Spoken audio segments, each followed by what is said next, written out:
Scuba diving គឺជាសកម្មភាពមួយដែលអាចធ្វើឲ្យយើងចុះទៅក្នុងទឹកបានយូរដោយប្រើប្រាស់បំពង់អុកស៊ីសែនសម្រាប់ដកដង្ហើមពេលដែលស្ថិតនៅក្នុងទឹកខ្ញុំមានអារម្មណ៍ថាដូចជាបក្សីដែលកំពុងតែដដាងស្លាប់ហោះហើរនៅក្នុងលំហអាកាសព្រមទាំងអាចសម្លឹងឃើញពិភពមួយទៀតដែលខ្ញុំមិនធ្លាប់បានឃើញ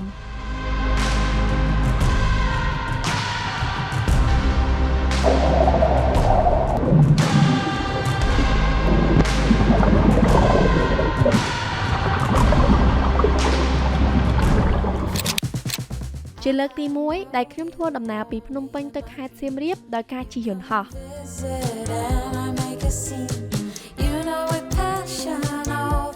គោលដៅរបស់យើងលើកនេះផងដែរគឺយើងនឹងធ្វើដំណើរទៅអង្គរ Wildlife and Aquaria ទីនេះគឺជាទីតាំងដែលដាក់បង្ហាញនៅជីវៈចម្រុះនៅក្នុងទឹកក៏ដូចជាជីវៈចម្រុះនៅក្នុងព្រៃដែលកំពុងតែអភិរក្សផងដែរលើកនេះផងដែរគឺយើងទទួលយកបទពិសោធន៍ថ្មីជាមួយនឹង Oppo Reno 13 Series 5G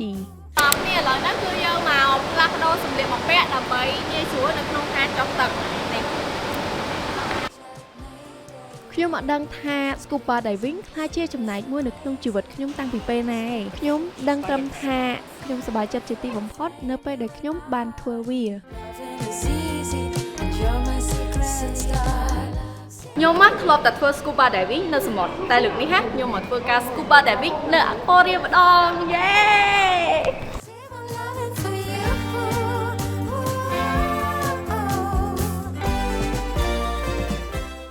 លើនៅផងដែរខ្ញុំនាំបងប្អូនអរគ្នាចុះទៅមើលទស្សនវិជ្ជាក្រោមទឹកដ៏ស្រស់ស្អាតជាមួយនៅ Oppo Reno 13F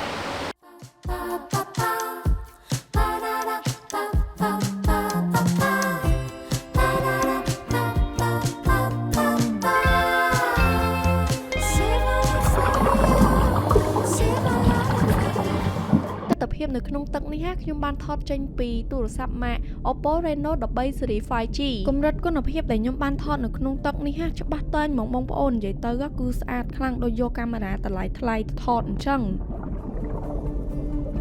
រចនាបថរូបរាងដ៏ស៊ីវិល័យនិងពេញនិយមរបស់ទូរស័ព្ទមួយនេះធ្វើឲ្យខ្ញុំឃើញភ្លាមស្រឡាញ់ផ្លែតតែម្ដងសំខាន់ណាស់មុខងារថតនៅក្នុងទឹករបស់គេខ្ញុំហ៊ាននិយាយថា the best មែនតើបងប្អូនចង់ថតរូបនៅក្នុងអាងទឹកសកម្មភាពកូនហែលទឹកឬក៏ខ្លួនឯងនឹងចុះទៅលេងទឹកអីហ្នឹងអាចប្រើប្រាស់ Oppo មួយនេះបានប៉ុន្តែអ្នកទាំងអស់គ្នាខ្ញុំនិង Oppo មិនណែនាំឲ្យអ្នកទាំងអស់គ្នាយកទូរស័ព្ទមួយនេះទៅប្រើប្រាស់នៅក្នុងទឹកប្រៃដោយគ្មានការការពារទេដោយសារតែសម្ភារៈអេឡិចត្រូនិកទាំងអស់គឺពិបាកនៅក្នុងការសម្របជាមួយនឹងទឹកប្រៃមែនតើដូច្នេះដើម្បីការពារនៃការខូចឬក៏ការបាត់បង់ពួកខ្ញុំសូមលើកទឹកចិត្តឲ្យអ្នកទាំងអស់គ្នាប្រើប្រាស់វាតែក្នុងទឹកសាបនិងមានជម្រៅ1ម៉ែត្រកន្លះរយៈពេល30នាទីនៅក្នុងទឹកបើលក្ខខណ្ឌដែលដូចខ្ញុំនិយាយនេះ Oppo Reno 13 Series 5G ស៊ីផុយហ្មងបងប្អូនហើយពេលដែលយើងថតនៅក្នុងទឹកវាអត់លោតទៅ app ណាញ៉ៃញ៉ៃទេតែបងប្អូនត្រូវបើក function មួយហ្នឹងទី1ត្រូវចូលទៅកាមេរ៉ាបន្ទាប់មកយកពាក្យថា more ហើយនឹងឃើញ function ជាច្រើននៅក្នុងហ្នឹងគឺមាន function មួយគឺ underwater ចុចទៅលើពាក្យហ្នឹងហើយបន្ទាប់មក confirm ហើយយើងនឹងឃើញអក្សរ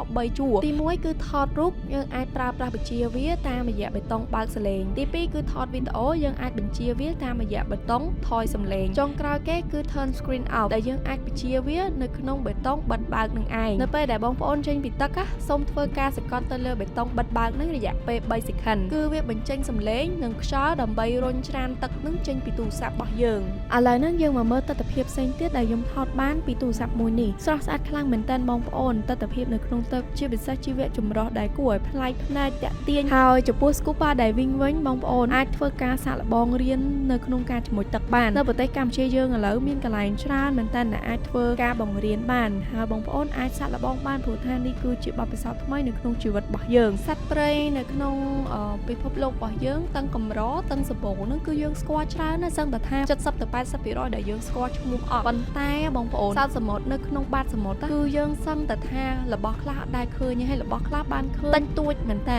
អញ្ចឹងខ្ញុំគិតថាដល់ពេលវេលាមួយដែលយើងគួរតែស្វែងយល់ពីធនធានជីវៈចម្រុះដែលស្ថិតនៅក្នុងបាតសមុទ្រម្ដងហើយខ្ញុំមកក៏សូមអរគុណដល់ Oppo ជាមួយនឹងអង្គរ Wildlife and Aquaria ដែលបានផ្ដល់ឱកាសឲ្យខ្ញុំនៅក្នុងការសាកល្បងបទពិសោធន៍ថ្មីនៅក្នុងអាងទឹកជាមួយនឹងត្រីសមុទ្រនិងត្រីទឹកសាបនេះហើយវីដេអូក្រោយខ្ញុំនឹងនាំបងប្អូនទៅជាមួយទឹកនៅសមុទ្រពិតៗវិញណាអរគុណច្រើនសម្រាប់ការតាមដានទស្សនាវីដេអូតាំងពីដើមរហូតដល់ចប់ហើយសង្ឃឹមថាវីដេអូនេះនឹងបាន កំសាន្តចិត្តបងប្អូនអ្នកគ្នាផ្ដល់នូវផលប្រយោជន៍ដល់បងប្អូនហើយជួបគ្នានៅវីដេអូក្រោយតែកន្លែងផ្សេងទៀតសាកអ្វីដែលថ្មីជាមួយខ្ញុំនារីចល័តចោបាយបាយ